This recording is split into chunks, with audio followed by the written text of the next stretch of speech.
মাল্যদান রবীন্দ্রনাথ ঠাকুর। সকালবেলায় শীত শীত ছিল। দুপুরবেলায় বাতাসটি অল্প একটু তাঁতিয়া উঠিয়া দক্ষিণ দিক হইতে বহিতে আরম্ভ করিয়াছে। যতীন যে বারান্দায় বসিয়াছিল সেখান হইতে বাগানের এক কোণে একদিকে একটি কাঁঠাল ও আরেকদিকে একটি শিরীষ গাছের মাঝখানের ফাঁক বিয়া বাহিরের মাঠ চোখে পড়ে। সেই শূন্য মাঠ ফাল্গুনের রৌদ্রে ধু ধু করিতেছিল। তাহারই এক প্রান্ত দিয়া কাঁচা পথ চলিয়া গেছে। সেই পথ বাহিয়া বোঝাই খালাস গরুর গাড়ি মন্দগমনে গ্রামের দিকে ফিরিয়া চলিয়াছে। গাড়োয়ান মাথায় গামছা ফেলিয়া অত্যন্ত বেকারভাবে গান গাহিতেছে। এমন সময় পশ্চাতে একটি সহাস্য নারীকণ্ঠ বলিয়া উঠিল, কি যতীন, পূর্বজন্মের কারো কথা ভাবিতেছ বুঝি? যতীন কহিল, কেন পটল, আমি এমনিই কি হতভাগা যে ভাবিতে হইলেই পূর্বজন্ম লইয়া টান পাড়িতে হয়? আত্মীয় সমাজে পটল নামে খ্যাত এই মেয়েটি বলিয়া উঠিল, আর মিথ্যা বড়াই করিতে হইবে না, তোমার ইহজন্মের সব খবরই তো রাখি মশাই। ছি ছি, এত বয়স হইল তবু একটা সামান্য বউও ঘরে আনিতে পারিলে না। আমাদের ওই যে ধনা মালিটা, ওরও একটা বউ আছে, তার সঙ্গে দুবেলা ঝগড়া করিয়া সে পাড়াশুদ্ধ লোককে জানাইয়া দেয় যে বউ আছে বটে। আর তুমি যে মাঠের দিকে তাকাইয়া ভান করিতেছ যেন কার চাঁদ মুখ ধ্যান করিতে বসিয়াছ, এ সমস্ত চালাকি আমি কি বুঝি না? ও কেবল লোক দেখাইবার ভড়ং মাত্র। দেখো যতীন, চেনা বামুনের পৈতের দরকার হয় না। আমাদের ওই ধনাটা তো কোনোদিন বিরহের ছুতা করিয়া মাঠের দিকে অমন তাকাইয়া থাকে না। অতি বড় বিচ্ছেদের দিনেও গাছের তলায় নিরানি হাতে উহাকে দিন কাটাইতে দেখিয়াছি, কিন্তু উহার চোখে তো অমন ঘোর ঘোর ভাব দেখি নাই। আর তুমি মশায় ৭ জন্ম বউয়ের মুখ দেখিলে না, কেবল হাসপাতালে মড়া কাটিয়া ও পড়া মুখস্থ করিয়া বয়স পার করিয়া দিলে, তুমি এমনতর দুপুরবেলা আকাশের দিকে গদগদ হইয়া তাকাইয়া থাকো কেন? না, এই সমস্ত বাজে চালাকি আমার ভালো লাগে না, আমার গা জ্বালা করে। যতীন হাত জোড় করিয়া কহিল, থাক থাক, আর নয়, আমাকে আর লজ্জা দিও না, তোমাদের ধনাই ধন্য, উহারই আদর্শে আমি চলিতে চেষ্টা করিব। আর কথা নয়, কাল সকালে উঠিয়াই যে কাঠকুড়ানি মেয়ের মুখ দেখিব তাহারই গলায় মালা দিব। ধিক্কার আমার আর সহ্য হইতেছে না। পটল, তবে এই কথা রইল? যতীন, হায় রহিল। পটল, তবে এসো। যতীন, কোথায় যাইব? পটল, এসোই না। যতীন, না না, একটা কি দুষ্টমি তোমার মাথায় আসিয়াছে, আমি এখন নড়িতেছি না। পটল, আচ্ছা, তবে এইখানেই বসো, বলিয়া সে দ্রুত পদে প্রস্থান করিল। পরিচয় দেওয়া যাক। যতীন এবং পটলের বয়সের একদিন মাত্র তারতম্য। পটল যতীনের চেয়ে একদিনের বড় বলিয়া যতীন তাহার প্রতি কোনো প্রকার সামাজিক সম্মান দেখাইতে নারাজ। উভয়ে খুঁড়তুতো জাটতুতো ভাইবোন, বরাবর একত্রে খেলা করিয়া আসিয়াছে। দিদি না বলিয়া পটল যতীনের নামে বাল্যকালে বাপ খুড়ার কাছে অনেক নালিশ করিয়াছে, কিন্তু কোনো শাসনবিধির দ্বারা কেন ফল পাই নাই। একটিমাত্র ছোট ভাইয়ের কাছেও তাহার পটল নাম ঘুচিল না। পটল দিব্যি মোটাসোটা গোলগাল প্রফুল্লতার রসে পরিপূর্ণ। তাহার কৌতুক হাসি দমন করিয়া রাখে সমাজে এমন কোনো শক্তি ছিল না। শাশুড়ির কাছেও সে কোনোদিন গাম্ভীর্য অবলম্বন করিতে পারে নাই। প্রথম প্রথম তা লইয়া অনেক কথা উঠিয়াছিল, কিন্তু শেষকালে সকলেই হার মানিয়া বলিতে হইল ওর ওই রকম। তারপরে এমন যে পটলের দুর্নিবার প্রফুল্লতার আঘাতে গুরুজনদের গাম্ভীর্য ধূলিস্যাৎ হইয়া গেল। পটল তাহার আশেপাশে কোনোখানে মনভার মুখভার দুশ্চিন্তা সহিতে পারিত না। অজস্র গল্প হাসি ঠাট্টায় তাহার চারিদিকের হাওয়া যেন বিদ্যুৎ শক্তিতে বোঝাই হইয়া থাকিত। পটলের স্বামী হরকুমার বাবু, ডেপুটি ম্যাজিস্ট্রেট, বিহার অঞ্চল হইতে বদলি হইয়া কলকাতায় আবকারী বিভাগে স্থান পাইয়াছেন। প্লেগের ভয়ে বালিতে একটি বাগানবাড়ি ভাড়া নিয়া থাকেন, সেখান হইতে কলকাতায় যাতায়াত করেন। আবকারী পরিদর্শনে প্রায়ই তাহাকে মফস্বলে ফিরিতে হইবে বলিয়া দেশ হইতে মা এবং অন্য দু-একজন আত্মীয়কে আনিবার উপক্রম করিয়াছেন। এমন সময় ডাক্তারিতে নতুন উত্তীর্ণ পশার প্রতিপত্তিহীন যতীন বোনের নিমন্ত্রণে হপ্তাখানেকের জন্য এখানে আসিয়াছে। কলিকাতার গলি হইতে প্রথম দিন গাছপালার মধ্যে আসিয়া যতীন ছায়াময় নির্জন বারান্দায় ফাল্গুন মধ্যাহ্নের রসালস্যে আবিষ্ট হইয়া বসিয়াছিল। এমন সময়ে পূর্বকথিত সেই উপদ্রব আরম্ভ হইল। পটল চলিয়া গেলে আবার খানিকক্ষণের জন্যে সে নিশ্চিন্ত হইয়া একটুখানি নড়িয়া চড়িয়া বেশ আরাম করিয়া বসিল।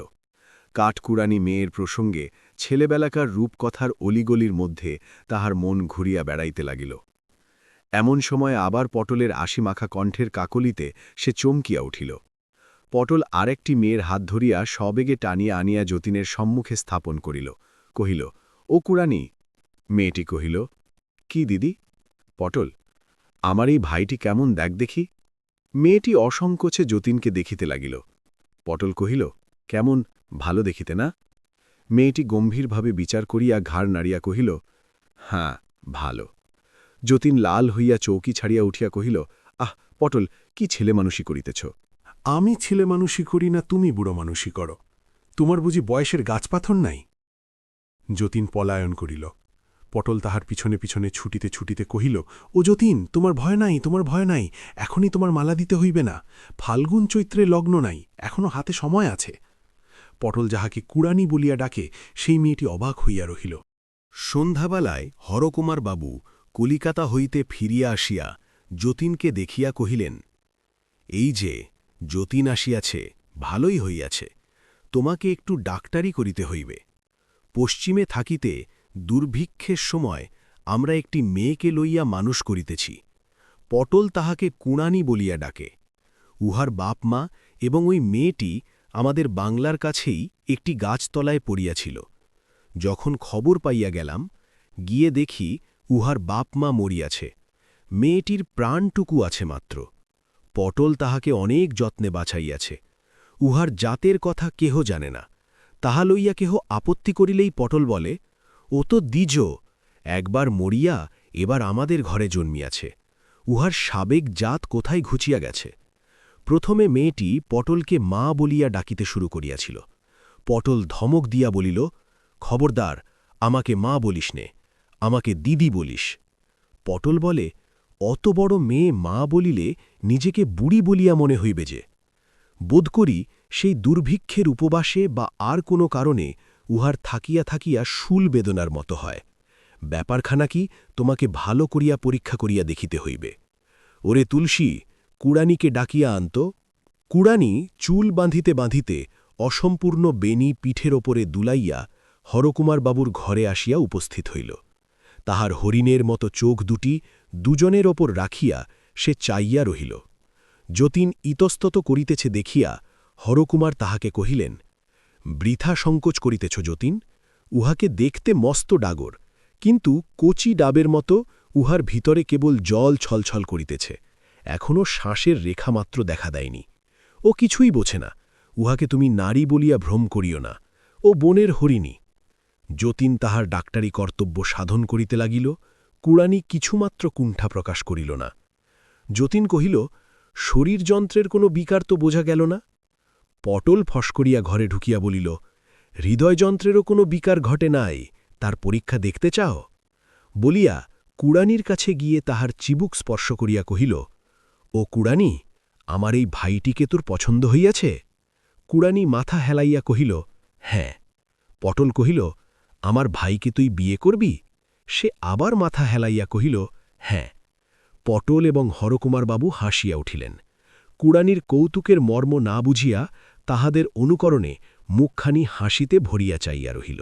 যতীন লাল হইয়া উঠিয়া ব্যস্ত হইয়া কহিল, আহ পটল, তুমি বাড়াবাড়ি করিতেছ, ভারী অন্যায়। হরকুমার বাবু, আপনি পটলকে বড় বেশি প্রশ্রয় দিয়া থাকেন। হরকুমার কহিলেন, নহিলে আমিও যে উহার কাছে প্রশ্রয় প্রত্যাশা করিতে পারি না। কিন্তু যতীন, কুড়ানিকে তুমি জানো না বলিয়ালে অত ব্যস্ত হইতেছ। তুমি লজ্জা করিয়া কুড়ানিকে শুদ্ধ লজ্জা করিতে শেখাইবে দেখিতেছি। উহাকে জ্ঞানবৃক্ষের ফল তুমি খাওয়াইও না। সকলে উহাকে ওলিয়া কৌতুক করিয়াছে। তুমি যদি মাঝের থেকে গাম্ভীর্য দেখাও, তবে সেটা উহার পক্ষে একটা অসঙ্গত ব্যাপার হইবে।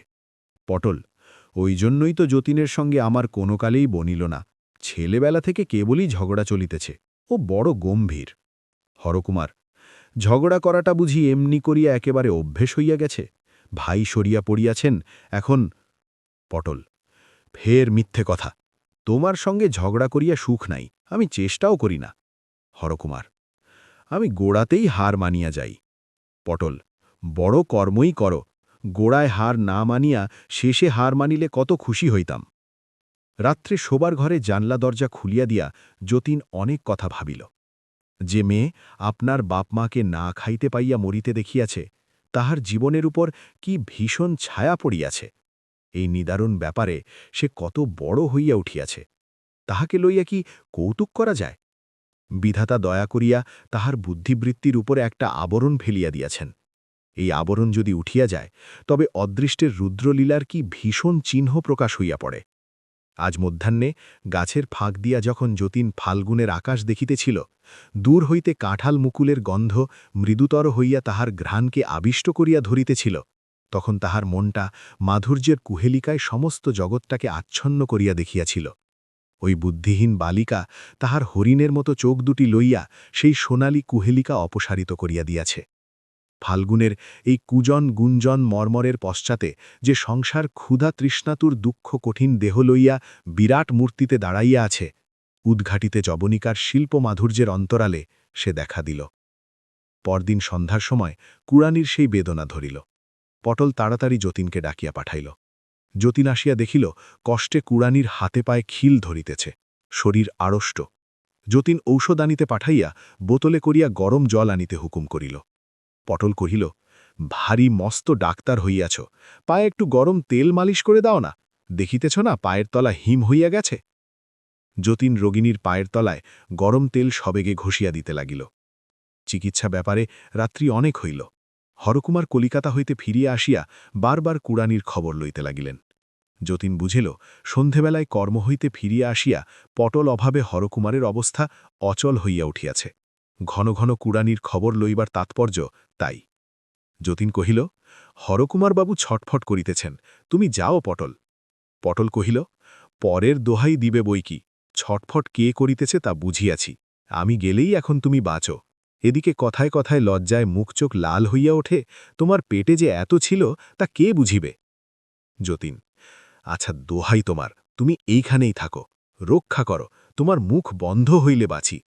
আমি ভুল বুঝিয়াছিলাম, হরকুমারবাবু বোধহয় শান্তিতে আছেন, এইরকম সুযোগ তার সর্বদা ঘটে না।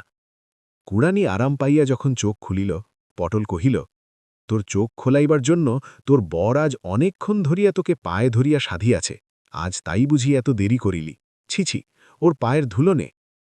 কুড়ানি কর্তব্যবোধে তৎক্ষণাৎ গম্ভীরভাবে যতীনের পায়ের ধুলো লইল। যতীন দ্রুতপদে ঘর হইতে চলিয়া গেল। তাহার পরদিন হইতে যতীনের উপরে রীতিমতো উপদ্রব আরম্ভ হইল। যতীন খাইতে বসিয়াছে, এমন সময়ে কুড়ানি অম্লান বদনে পাখা দিয়া তাহার মাছি দাঁড়াইতে প্রবৃত্ত হইল। যতীন ব্যস্ত হইয়া বলিয়া উঠিল, থাক থাক, কাজ নাই। কুড়ানি এই নিষেধে বিস্মিত হইয়া মুখ ফিরাইয়া পশ্চাৎবর্তী ঘরের দিকে একবার চাহিয়া দেখিল, তাহার পরে আবার পুনশ্চ পাখা বোলাইতে লাগিল। যতীন অন্তরালবর্তিনীর উদ্দেশ্যে বলিয়া উঠিল, পটল, তুমি যদি এমন করিয়া আমাকে জ্বালাও তবে আমি খাইব না, আমি এই উঠিলাম। বলিয়া উঠিবার উপক্রম করিতেই কুড়ানি পাখা ফেলিয়া দিল। যতীন বালিকার বুদ্ধিহীন মুখে তীব্র বেদনার রেখা দেখিতে পাইল। তৎক্ষণাৎ অনুতপ্ত হইয়া সে পুনর্বার বসিয়া পড়িল। কুড়ানি যে কিছু বোঝে না, সে যে লজ্জা পায় না, বেদনা বোধ করে না, কথা যতীনও বিশ্বাস করিতে আরম্ভ করিয়াছিল। আজ চকিতের মধ্যে দেখিল সকল নিয়মেরই ব্যতিক্রম আছে, এবং ব্যতিক্রম কখন হঠাৎ ঘটে আগে হইতে কেহই বলিতে পারে না। কুড়ানি পাখা ফেলিয়া দিয়া চলিয়া গেল। পরদিন সকালে যতীন বারান্দায় বসিয়া আছে। গাছপালার মধ্যে কোকিল অত্যন্ত ডাকাডাকি আরম্ভ করিয়াছে। আমের বোলের গন্ধে বাতাস ভারাক্রান্ত। এমন সময়ে সে দেখিল কুড়ানি চায়ের পেয়ালা হাতে লইয়া যেন একটু ইতস্তত করিতেছে। তাহার হরিণের মতো চক্ষে একটা সকরুণ ভয় ছিল। সে চা লইয়া গেলে যতীন বিরক্ত হইবে কিনা ইহা যেন সে বুঝিয়া উঠিতে পারিতেছিল না। যতীন ব্যথিত হইয়া উঠিয়া অগ্রসর হইয়া তাহার হাত হইতে পেয়ালা লইল। এই মানব জন্মের হরিণ শিশুটিকে তুচ্ছ কারণে কি বেনোপা দেওয়া যায়? যতীন যেমনি পেয়ালা লইল অমনি দেখিল বারান্দার অপর প্রান্তে পটল সহসা আবির্ভূত হইয়া নিঃশব্দ হাস্যে যতীনকে কিল দেখাইল। ভাবটা এই যে কেমন ধরা পড়িয়াছ। সেই দিন সন্ধ্যার সময় যতীন একখানি ডাক্তারি কাগজ পড়িতেছিল। এমন সময় ফুলের গন্ধে চকিত হইয়া উঠিয়া দেখিল কুড়ানি বকুলের মালা হাতে ঘরের মধ্যে প্রবেশ করিল। যতীন মনে মনে কহিল, বড়ই বাড়াবাড়ি হইতেছে, পটলের এই নিষ্ঠুর আমোদে আর প্রশ্রয় দেওয়া উচিত নয়। কুড়ানিকে বলিল, ছি ছি কুড়ানি, তোমাকে লইয়া তোমার দিদি আমোদ করিতেছেন, তুমি বুঝিতে পারো না? কথা শেষ করিতে না করিতেই কুড়ানি ত্রস্ত সংকুচিতভাবে প্রস্থানের উপক্রম করিল। যতীন তখন তাড়াতাড়ি তাহাকে ডাকিয়া কহিল, কুড়ানি, দেখি, তোমার মালা দেখি, বলিয়া মালাটি তাহার হাত হইতে লইল। কুড়ানির মুখে একটি আনন্দের উজ্জ্বলতা ফুটিয়া উঠিল। অন্তরাল হইতে সেই মুহূর্তে একটি উচ্চ হাস্যের উচ্ছ্বাসধ্বনি শোনা গেল। পরদিন সকালে উপদ্রব করিবার জন্য পটল যতীনের ঘরে গিয়া দেখিল ঘর শূন্য। একখানি কাগজে কেবল লেখা আছে, পালাইলাম, শ্রী যতীন। ও কুড়ানি, তোর বর যে পালাইল তাহাকে রাখিতে পারিলি নে বলিয়া কুড়ানির বেনি ধরিয়া নাড়া দিয়া পটল ঘরকন্যার কাজে চলিয়া গেল। কথাটা বুঝিতে কুড়ানির একটু সময় গেল। সে ছবির মতো দাঁড়াইয়া স্থির দৃষ্টিতে সম্মুখে চাহিয়া রহিল। তাহার পর ধীরে ধীরে যতীনের ঘরে আসিয়া দেখিল তাহার ঘর খালি। তার পূর্বসন্ধ্যার উপহারের মালাটা টেবিলের উপর পড়িয়া আছে। বসন্তের প্রাতঃকালটি স্নিগ্ধ সুন্দর। রৌদ্রটি কম্পিত কৃষ্ণচূড়ার শাখার ভিতর দিয়া ছায়ার সহিত মিশিয়া বারান্দার উপর আসিয়া পড়িয়াছে। কাঠবেড়ালির লেজ পিঠে তুলিয়া ছুটাছুটি করিতেছে এবং সকল পাখি মিলিয়া নানা সুরে গান গাহিয়া তাহাদের বক্তব্য বিষয় কিছুতেই শেষ করিতে পারিতেছে না। পৃথিবীর এই কোনটুকুতে এই ক্ষণিকটা ঘন পল্লব ছায়া এবং রৌদ্ররচিত জগৎখণ্ডের মধ্যে প্রাণের আনন্দ ফুটিয়া উঠিতেছিল। তাহারই মাঝখানে ওই বুদ্ধিহীন বালিকা তাহার জীবনের তাহার চারিদিকের সঙ্গত কোনো অর্থ বুঝিয়া উঠিতে পারিতেছিল না। সমস্তই কঠিন প্রহেলিকা। কি হইল, কেন এমন হইল, তারপরে এই প্রভাত, এই গৃহ, এই যা কিছু এমন একেবারে শূন্য হইয়া গেল কেন? যাহার বুঝিবার সামর্থ্য অল্প তাহাকে হঠাৎ একদিন নিজ হৃদয়ের এই অতল বেদনার রহস্য গর্ভে কোনো প্রদীপ হাতে না দিয়া কে নামিয়া দিল? জগতের এই সহজ উচ্ছ্বসিত প্রাণের রাজ্যে এই গাছপালা মৃগপক্ষীর আত্মবিস্মৃত কলরবের মধ্যে কে আবার তাহাকে টেনে তুলিতে পারিবে? পটল ঘরকন্যার কাজ সারিয়া কুড়ানির সন্ধান লইতে আসিয়া দেখিল সে যতীনের পরিত্যক্ত ঘরে তাহার খাটের খুড়া ধরিয়া মাটিতে পড়িয়া আছে। শূন্য শয্যাটাকে যেন পায়ে ধরিয়া সাধিতেছে। তাহার বুকের ভিতরে যে একটি সুধার পাত্র লুকানো ছিল সেইটে যেন শূন্যতার চরণে বৃথা আশ্বাসে উপুর করিয়া ঢালিয়া দিতেছে। ভূমিতলে পুঞ্জীভূত সেই স্খলিত কেশা লুণ্ঠিত বসনা নারী যেন নীরব একাগ্রতার ভাষায় বলিতেছে, লও লও আমাকে লও, ওগো আমাকে লও। পটল বিস্মিত হইয়া কহিল, ও কি হইতেছে কুড়ানি? কুড়ানি উঠিল না, সে যেমন পড়িয়াছিল তেমনি পড়িয়া রহিল। পটল কাছে আসিয়া তাহাকে স্পর্শ করিতেই সে উচ্ছ্বসিত হইয়া ফুলিয়া ফুলিয়া কাঁদিতে লাগিল। পটল তখন চকিত হইয়া বলিয়া উঠিল, ও পোড়ারমুখী, সর্বনাশ করিয়াছিস, মরিয়াছিস। হরকুমারকে পটল কুড়ানির অবস্থা জানাইয়া কহিল, এ কি বিপদ ঘটিল, তুমি কি করিতেছিলে, তুমি আমাকে কেন বারণ করিলে না? হরকুমার কহিল, তোমাকে বারণ করা যে আমার কোনো কালে অভ্যাস নাই, বারণ করিলেই কি ফল পাওয়া যাইত? পটল, তুমি কেমন স্বামী, আমি যদি ভুল করি তুমি আমাকে জোর করিয়া থামাইতে পারো না? আমাকে তুমি এ খেলা খেলিতে দিলে কেন? এই বলিয়া সে ছুটিয়া গিয়া ভূপতিতা বালিকার গলা জড়াইয়া ধরিয়া কহিল, লক্ষ্মী বোন আমার, তোর কি বলিবার আছে, আমাকে খুলিয়া বল। হায়, কুড়ানির এমন কি ভাষা আছে যে আপনার হৃদয়ের অবক্ত রহস্য সে কথা দিয়া বলিতে পারে? সে একটি অনির্বচনীয় বেদনার উপর তাহার সমস্ত বুক দিয়া চাপিয়া পড়িয়া আছে। সে বেদনাটা কি, জগতে এমন আর কাহারও হয় কি না? তাহাকে লোকে কি বলিয়া থাকে, কুড়ানি তাহার কিছুই জানে না। সে কেবল কান্না দিয়া বলিতে পারে, মনের কথা জানাইবার তাহার আর কোনো উপায় নাই। পটল কহিল, কুড়ানি, তোর দিদি বড় দুষ্ট, কিন্তু তাহার কথা যে তুই এমন করিয়া বিশ্বাস করিবি তা সে কখনো মনেও করেনি। তাহার কথা কেহ কখনো বিশ্বাস করে না, তুই এমন ভুল কেন করিলি? কুড়ানি, একবার মুখ তুলিয়া তোর দিদির মুখের দিকে চা, তাকে মাপ কর। কিন্তু কুড়ানির মন তখন বিমুখ হইয়া গিয়াছিল। সে কোনোমতেই পটলের মুখের দিকে চাহিতে পারিল না। সে আরও জোর করিয়া হাতের মধ্যে মাথা গুজিয়া রহিল। সে ভালো করিয়া সমস্ত কথা না বুঝিয়াও এক প্রকার মূঢ়ভাবে পটলের প্রতি রাগ করিয়াছিল। পটল তখন ধীরে ধীরে বাহুপাশ খুলিয়া লইয়া উঠিয়া গেল এবং জানালার ধারে পাথরের মূর্তির মতো স্তব্ধভাবে দাঁড়াইয়া ফাল্গুনের রৌদ্রচিক্ষণ সুপারি গাছের পল্লব শ্রেণীর দিকে চাহিয়া পটলের দুই চক্ষু দিয়া জল পড়িতে লাগিল। পরদিন কুড়ানির আর দেখা পাওয়া গেল না। পটল তাহাকে আদর করিয়া ভালো গহনা এবং কপড় দিয়া সাজাইত। নিজে সে এলোমেলো ছিল, নিজের সাজ সম্বন্ধে কোনো যত্ন ছিল না, কিন্তু সাজগোজের সমস্ত শখ কুড়ানির উপর দিয়াই সে মিটাইয়া লইত। বহুকাল সঞ্চিত সেই সমস্ত বসনভূষণ কুড়ানির ঘরের মেঝের উপর পড়িয়া আছে। তাহার হাতের বালা চুড়ি, নাসাগ্রের লবঙ্গ ফুলটি পর্যন্ত সে খুলিয়া ফেলিয়া গিয়াছে। তাহার পটল দিদির এতদিনের সমস্ত আদর সে যেন গা হইতে মুছিয়া ফেলিবার সচেষ্টা করিয়াছে। হরকুমারবাবু কুড়ানির সম্বন্ধে পুলিশে খবর দিলেন। সেবারে প্লেগ দমনের বিভীষিকায় এত লোক এত দিকে পলায়ন করিতেছিল যে সেই সকল পলাতক দলের মধ্য হইতে একটি বিশেষ লোককে বাছাই করিয়া লইবা পুলিশের পক্ষে শক্ত হইল। হরকুমারবাবু ২-৪বার ভুল লোকের সন্ধানে অনেক দুঃখ এবং লজ্জা পাইয়া কুরানির আশা পরিত্যাগ করিলেন। অজ্ঞাতের কোলের মধ্য থেকে তাহারা যাহাকে পাইয়াছিলেন, অজ্ঞাতের কোলের মধ্যেই সে আবার লুকাইয়া পড়িল। যতীন বিশেষ চেষ্টা করিয়া সেবার প্লেগ হাসপাতালে ডাক্তারি পদ গ্রহণ করিয়াছিল।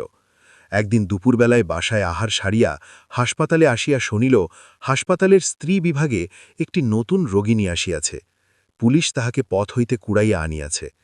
যতীন তাহাকে দেখিতে গেল। মেয়েটির মুখের অধিকাংশ চাদরে ঢাকা ছিল। যতীন প্রথমেই তাহার হাত তুলিয়া লইয়া নাড়ি দেখিল। নাড়িতে জ্বর অধিক নাই, কিন্তু দুর্বলতা অত্যন্ত। তখন পরীক্ষার জন্যে মুখের চাদর সরাইয়া দেখিল সেই কুড়ানি। ইতিমধ্যে পটলের কাজ হইতে যতীন কুড়ানির সমস্ত বিবরণ জানিয়াছিল। অব্যক্ত হৃদয়ভাবের দ্বারা ছায়াচ্ছন্ন তাহার সেই হরিণচক্ষু দুটি কাজের অবকাশে যতীনের ধ্যান দৃষ্টির উপরে কেবলই অশ্রুহীন কাতরতা বিকীর্ণ করিয়াছে। আজ সেই রোগনিমিলিত চক্ষুর সুদীর্ঘ পল্লব কুড়ানির শীর্ণ কপলের উপরে কালিমার রেখা টানিয়াছে। দেখিবামাত্র যতীনের বুকের ভিতরটা হঠাৎ কে যেন চাপিয়া ধরিল। এই একটি মেয়েকে বিধাতা এত যত্নে ফুলের মতো সুকুমার করিয়া গড়িয়া দুর্ভিক্ষ হইতে মারির মধ্যে ভাসাইয়া দিলেন কেন? আজ এই যে পেলব প্রাণটি ক্লিষ্ট হইয়া বিছানার উপরে পড়িয়া আছে, ইহার এই অল্প কয়দিনের আয়ুর মধ্যে এত বিপদের আঘাত, এত বেদনার ভার সহিল কি করিয়া, ধরিল কোথায়? যতীনই বা ইহার জীবনের মাঝখানে তৃতীয় আর একটি সংকটের মতো কোথা হইতে আসিয়া জড়াইয়া পড়িল। রুদ্ধ দীর্ঘ নিঃশ্বাস যতীনের বক্ষদ্বারে আঘাত করিতে লাগিল, কিন্তু সেই আঘাতের তাড়নায় তাহার হৃদয়ের তারে একটা সুখের মিড়ও বাজিয়া উঠিল। যে ভালোবাসো জগতে দুর্লভ, যতীন তাহা না চাহিতেই ফাল্গুনের একটি মধ্যাহ্নে একটি পূর্ণ বিকশিত মাধবী মঞ্জুরির মতো অকস্মাৎ তার পায়ের কাছে আপনি আসিয়া খসিয়া পড়িয়াছে। যে ভালোবাসা এমন করিয়া মৃত্যুর দ্বার পর্যন্ত আসিয়া মূর্ছিত হইয়া পড়ে। পৃথিবীতে কোন লোক সেই দেবভোগ্য নৈবেদ্য লাভের অধিকারী?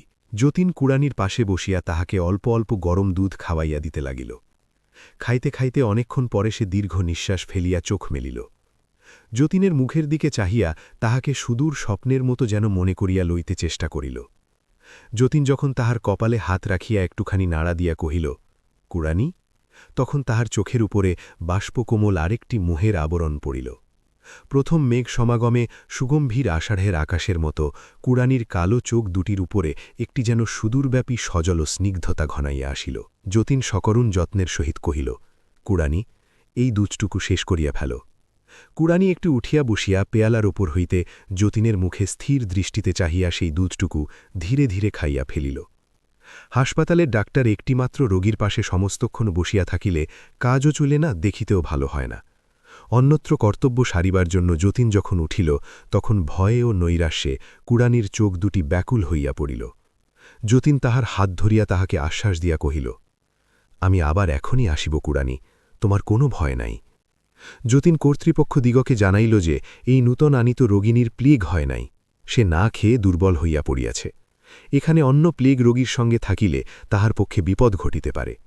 বিশেষ চেষ্টা করিয়া যতীন কুড়ানিকে অন্যত্র লইয়া যাইবার অনুমতি লাভ করিল এবং নিজের বাসায় লইয়া গেল। পটলকে সমস্ত খবর দিয়া একখানি চিঠিও লিখিয়া দিল। সেই দিন সন্ধ্যের সময় রোগী এবং চিকিৎসক ছাড়া ঘরে আর কেহ ছিল না।